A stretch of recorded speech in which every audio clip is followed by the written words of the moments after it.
Sur cette phrase, je me suis déjà tout présenté. Je suis venu à Dakar pour parler donc de VMK, de notre projet actuel qui est une tablette tactile et aussi de notre projet à venir qui est un smartphone que nous allons mettre sur le marché dans quelques mois et aussi une tablette éducative qui donc sera dédiée à l'éducation. Ok.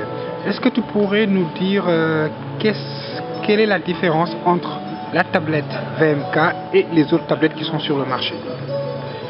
Bon, déjà, on va partir sur les points des usages. Toutes les tablettes qui sont sur le marché ont les mêmes usages. Ce que vous pouvez faire avec une Playbook, un iPad, une Galaxy Tab, vous pouvez le faire avec la tablette de VMK. Tout ce qui change ici, c'est qu'on a un écran de 7 pouces. Ce n'est pas un inconvénient pour beaucoup, c'est même un avantage parce que quand tu peux la mettre dans la poche, là où les autres tablettes grandes, vous ne pouvez pas mettre dans la poche.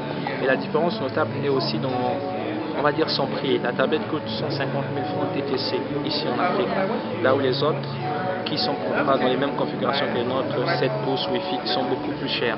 Et c'est sans défait. Déjà maintenant, nous avons un plus que nous apportons sur VMK Market. VMK Market, c'est quoi? C'est notre Android Market à nous, qui nous permet de mettre en avant les contenus développés par les développeurs locaux, donc les développeurs africains. Quand vous allez sur Google Play, vous faites une recherche, vous allez voir que dans votre recherche, vous avez du mal à retrouver une application développée par un Africain parce que dans 500 000 applications, le pourcentage des applications développées par les Africains sont très bas. Et donc, notre plateforme de marché permet de mettre en avant ces contenus-là et nous sommes assez satisfaits de l'initiative en gros, mais nous allons toujours vers les développeurs pour les inciter à développer du contenu, à développer des applications. Okay.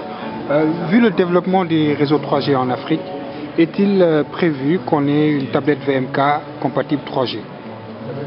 Dans notre labo, il y a déjà une tablette VMK 3G qui marche. Celle-ci, c'était notre premier coup d'essai.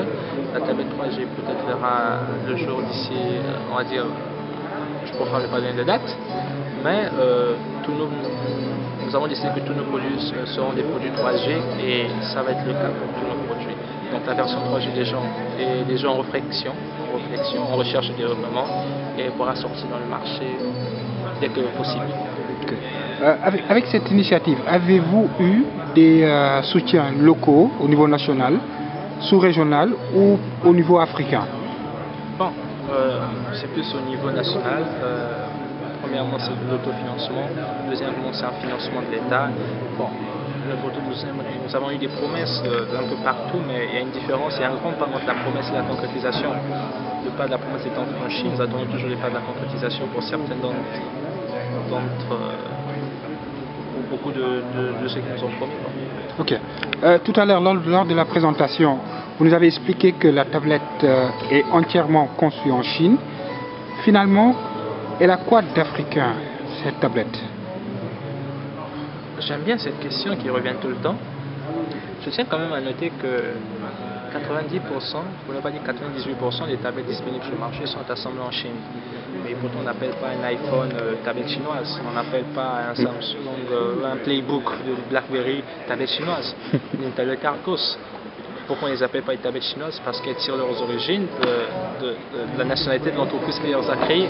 Notre entreprise elle est congolaise, donc africaine, voilà pourquoi elle est africaine. Mais bon, dans un monde où on est dans la mondialisation, tous les pays forment un, mais n'empêche que la Chine est aujourd'hui l'usine du monde, et tant que ça peut nous profiter, nous sommes partants.